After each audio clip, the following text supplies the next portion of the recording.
Okay, hi. I'm Kippie Helzel. Welcome to episode 2 of Remarkable People, 3 questions and lively conversation, hosted by me, Kippie Helzel, and my wonderful friend and colleague, Roni Wright. Roni, would you like to introduce today's 2 guests? Oh my gosh, Kippie, thank you so much. I am honored and pleased to introduce 2 of the most respected people in our industry, and 2 remarkable individuals that both Kippie and I have admired. We're fans throughout our industry careers. Ira Neaman, founder and president of Vantage Apparel, and Jonathan Issacson, chairman and CEO of the GEM Group, as we know them, Gemline. Gentlemen, thank you so much for joining us today. We're going to get into our very first question. Are you ready? Absolutely. I'm ready if Ira's ready. Okay, Ira, this one's for you first, okay? So tell Kippie and I, the 3 best decisions that you've made during this crisis as it's unfolded to protect your companies, or the reverse. What 3 mistakes might you have made? Well, of course, we don't make mistakes, but no, I mean, I think recognizing that the pandemic was going to create all types of economic havoc and that it was not going to be short term, that this was going to be much more than just your garden variety recession, that we were really probably in the space of what would be really a depression, and that it was going to be an event that was going to go on for many, many years. And so that, I think the first recognition was that this was not 2008 or 2009. This was much more serious. And again, it's similar to what would be in the 30s. And certainly no V-shaped recovery. The second part was recognizing that there would be, you had to make adjustments quick. So you had to manage have the factory capacity match what was going to be the size of the orders and the sales coming in, and make those changes quick, because optimism doesn't help in these types of situations. So I think the best part would be what you learned clearly from 2008, 2009 was reacting quickly was most important. And then the third was more that how the habits were going to change, that people would be working from home. If they were working, they were going to be working from home. And that as a result, our industry would be impacted in the sense that you wouldn't be, going to a meeting and passing out 100 of an item to the various attendees, but you would be more than likely having to send 100 separate packages out. So I think just the change in the way orders were going to be handled and be distributed was key. Super, thank you for that. Jonathan, where do you stand as far as looking over mistakes or things that you would have done differently, or things that you did right at the beginning to assure your company, continued success and momentum? So I have to start by thanking Ira for that, because people accuse me of not being an optimist, but at least now I look like an optimist after following Ira. So thank you for that. But when this thing started, we decided that we had to set down 3 principles for how we were going to get through whatever was going to come, because we weren't sure what was going to come. And so the 3 principles, and this was an important thing that we did, were as follows. The first thing is that we first said we wanted to have a viable company, but we said we wanted to have a strong company when all of this thing was over, whenever that was going to be. The second thing that we said is that we were going to make sure that we maintained our values such as integrity and respect for people. Every company has values. We have ours that we talk about, that in no way would we trade out any values to achieve goal number 1. And the third principle was that we were going to try to do the most good for the most amount of people, because we knew that we were going to have difficult decisions to make. And so we wanted to make sure that we tried to do the most good for the most amount of people. And that was really helpful in helping everybody to understand how we were making decisions. There was a lot of communication around those principles. There still is. In terms of things that we didn't do, you always think that you should have moved faster and earlier. And we could have moved faster and earlier on a whole bunch of things. One of the things I think that happened to everybody is there was a certain amount of arrogance around this virus.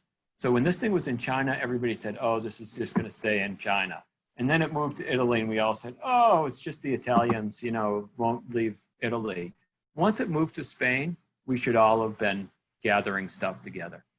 But yeah, that's it. We should have known a little bit earlier.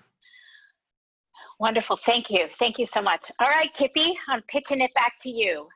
Well, I still love, I have to say that in spite of Ira's optimism, that I love the most good for the most amount of people. And that's a beautiful concept. And as business owners, that's just wonderful to hear. So our second question kind of relates to this indirectly, but very importantly. If I'm the owner of a company, whether big or small, thinking about our industry, all size businesses, and I'm considering bringing back office staff, factory into an actual office environment, what are the most important health and safety best practices and actions that we should consider? And let's have you start that one off, Jonathan, because I know that's an area close to your heart. So the first thing is that there are 3 things everybody has to do inside or outside of work, which is wear a mask. And we're very specific about masks, meaning that we don't allow bandanas, we don't allow knit, anything. We're looking for the effectiveness of it. So we're very clear about what constitutes a face covering that's acceptable to us.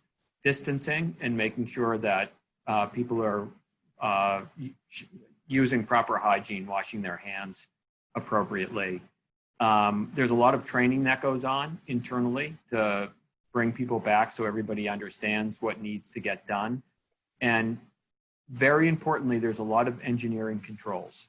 So we have set up a lot of barriers in a lot of different places. We've made sure that there is distancing and that the distancing is marked.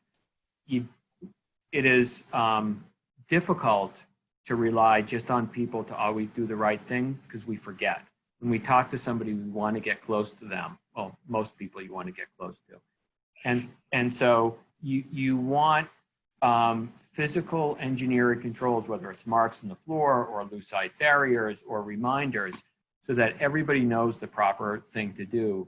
And then lots and lots of ventilation, lots and lots of, you got to keep that air moving through the facility. And there's a bunch of other things that you can do, like taking people's temperatures and making sure that people know when they shouldn't come into work. So if you have the sniffles, we don't want you coming into work. You can work from home. And so we err on the side of caution during this time. And out of curiosity, how would you say your employees conform with all these expectations and guidelines? We have a lot of training, and I do a daily safety walk, and we do a weekly safety walk with the entire senior management team. And if we see your mask has fallen below your nose, we will talk to your supervisor and to you. But what we do is we try to do it in a way so people understand that we're trying to keep everybody safe.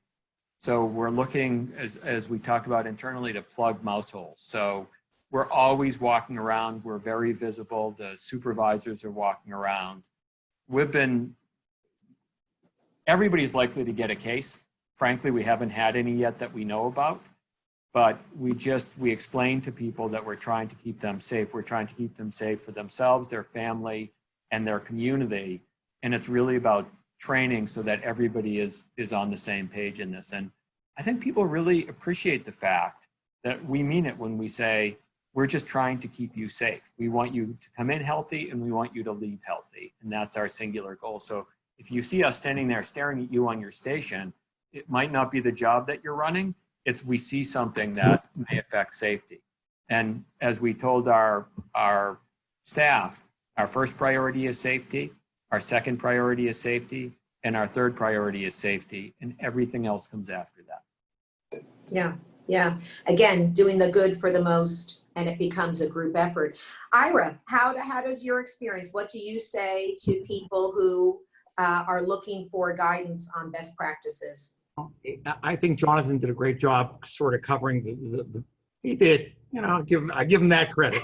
But Time. you know, write that down, the time, date stamp that.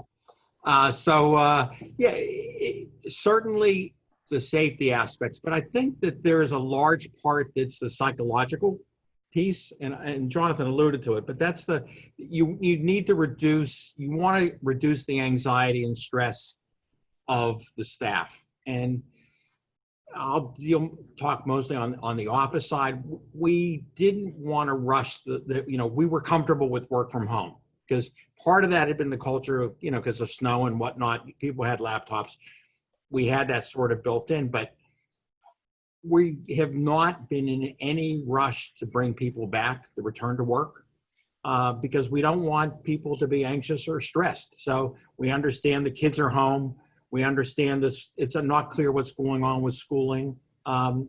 We understand it's helpful not to have to get into a car, even though there's nobody on the road these days, but you know, to drive and wear and tear. And so to the degree that people feel comfortable that they're not being second guessed, whether they're coming to the office or not, and that they can work from home, we found that to be a very big benefit to everyone, and with just as efficient. So we've been pleased with that, and we think that that's an important tenet, certainly even post-COVID will be, whenever post-COVID becomes, but you know, certainly it's a part of the culture. Yeah. Yes. Well, it is amazing, our new virtual world. We were talking virtually earlier with Ira, that word has double meanings now when you say virtually versus really virtual meetings and everything that now has become a new part of our lexicon. So excellent. Roni, on to our third. Thank you. Yes, thank you so much. You know, considering we don't know when this tunnel is coming to an end, you know, I mean, Ira alluded to that at the beginning, where it's a lot longer than we might have anticipated. And Jonathan, you said, you know, it was China, then Italy, then Spain, and all of a sudden, you know, it's here. Considering the landscape right now of the world, our country, and this industry, Ira, I'm going to ask you this question first. What is the reality of travel and shows? What might that look like in 2021? Well, I think people will be focused on their personal health and or their loved ones or people they live or know with. So everyone is a potential carrier, whether symptomatic or asymptomatic. We know that tests are, you know, if it's an antigen test, it's, you know, less than 70% effective. If it's, you know, a vaccine is still unclear, although the Russians have, you know, put the first one in space. Are you signing up for that? Exactly. You have some relatives you want to offer. Yeah, so anything named Sputnik, I have to be a little bit concerned with. No, so I think, you know, the vaccine is going to be critical, and then there'll be, you know, like anything, there'll be the lead, you know, it's like the Gladwell book. There's the people who will be the, you know, the lead people who will just do it because it's new. Then there's the sort of the leading edge that will wait a little bit, but then do it. And then there'll be a large group that will wait until it's absolutely tested. So it's going to be a long window. And I suspect people will be hesitant to go into an environment where they don't feel in control in the unknown. So I think you're got at least 6, 12, 18 months before, I mean, I think you're 12 to 18 months out before you'll start to see some type of comfort level. And it'll be a small group of people that'll do it first, then a little bit more, and then sort of the next group, which will be the last. Interesting. Jonathan, how do you feel about this? Well, it pains me to say this, that I actually agree with Ira on a good portion of this. Let me get my pad out. So I think that there's a lot of people who feel like you come to December 31st, you press reset and everything's going to be great on January 1st. If we get a vaccine, even end of fourth quarter, by the time they ramp it up and start vaccinating people, it's going to be some amount of time. And there's going to be some people who are just uncomfortable, and I'm not sure there's going to be anybody who's going to be signing up for that Russian vaccine anytime soon. So as I think about trade shows and travel, I think it is going to come back eventually. Never is alike. You hear people say it's never going to be the same thing. Well, nothing's ever exactly the same, and never is a very long time. So travel will eventually come back. And the reality is that we are going to need something beyond pixels to look at. People like having human contact. And this whole distancing thing, this physically distancing thing, is really hard for everybody. Everybody's putting themselves on hold for a little while. I think it's going to be a little while. I think it's going to be maybe second quarter of next year for things to start to come back. I think you'll see some groups starting to venture out.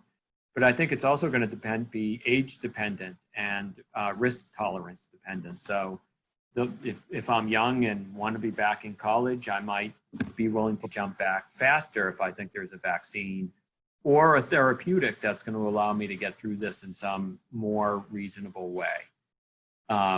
I do think there will be meetings eventually, but I think it will be slow to come back, and it will rebuild, and they will not be the same. But the good news about promotional products is we're good at helping people to do things and to want to do things through our products. So that in and of itself becomes an opportunity for us to be able to market and help these things come back, whether it's hospitality, whether it's meetings, whether it's all of these things. But it is going to be a little while. Thank you. Ira, I want to come back to you as chair of the PPAI board. Can you speak to us a little bit about what that might look like? I know we're looking at a possible expo in January, but considering, the discussion here today, do you think that it's realistic for us to have the show, or that the show will happen in January? Are we too hopeful? I think if there's a show, it will be only if at the level that, right now in Vegas, I think any more than 10 people is not allowed. So there's so many restrictions that are in place that the vast likelihood is that the governmental regulations, restrictions will prevent these types of meetings. So I think that's what comes first, is the point that the government's recognized that it's safe. And you would think that that's going to be what we've seen is they're going to be conservative with that in states that can't control their environments or areas. They're going to be the least likely to have any type of events going on. Okay, thank you. Thank you for that. Kippie, do we have time for our bonus question? We do have time for our bonus question. We've had 3 questions and very lively conversation. And now we would like to ask you a very easy question, which is Beatles or Stones? And then I'm going to ask you to sing a line from your favorite song of whichever group you choose as your favorite. Ira, would you like to start? Let's see. Having grown up with both, even having to listen to AM radio to get it, and big fans of both. AM radio? Yeah, there you go. AM, yeah. It wasn't FM back in the day. I had a little jewel that I had to listen and, Surprised you didn't have a tin can with a string that led back to the neighbor's house. Exactly. Hey, I got to watch them on Ed Sullivan Live, both of them, both bands. So, no, I would say probably in the last 10 to 15 years, I would say, because the Stones are still out on tour forever, that I'm probably a Stones fan. Well, I was going to say, Ira, say the Stones so everybody can fall off their chair across the industry. I expect the Beatles. This is what happens. If you think the Stones have had a little bit too much fun, look at Ira, and you know what happened. Keith and I would party all the time. It was really... Ira really doesn't sleep. He's just one long binge. So, yeah, you can go with, you can't always get what you want, or I can't get no satisfaction. So either...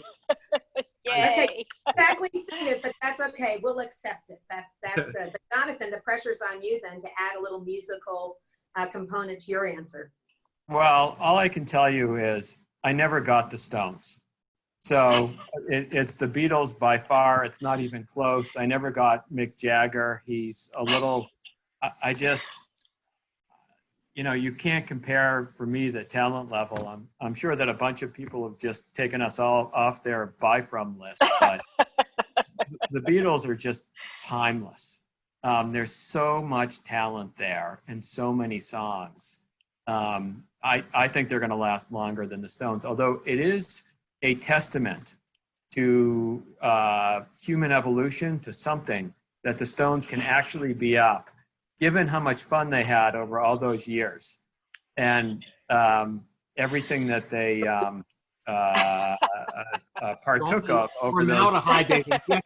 I don't know what it was, but the fact that they're even still alive, never mind running around, still screaming on the stage, is just amazing to me. So, and the song that comes into my head right now from the Beatles is "Here Comes the Sun, do do do do. Here comes the sun." So there you go. That's all my singing I'm going to do. Something you've never heard, that nobody ever wants to hear again. We are so grateful. It's my bar mitzvah. That was primo. Jonathan, in the end, you got one over Ira because you sang and Ira didn't. Youth wins, baby. Youth wins. Well, Kippie, I speak for both of us. We can't thank you enough for spending these few minutes with us this afternoon and having this great, incredible, lively conversation. You are truly two of the most remarkable people that we know, and we thank you. I second that emotion. And I love the Beatles, but I'm Beatles too. So We're all working 8 days a week. Beatles. Okay, guys, we can't thank you enough for giving us your time. And I have a feeling that this is going to be a wildly popular podcast. So you were awesome as we expected and delivered even more than we could have hoped for in really wonderful information. So thank you very, very much. Thanks for Okay. having me. Okay, I'm going to end it now.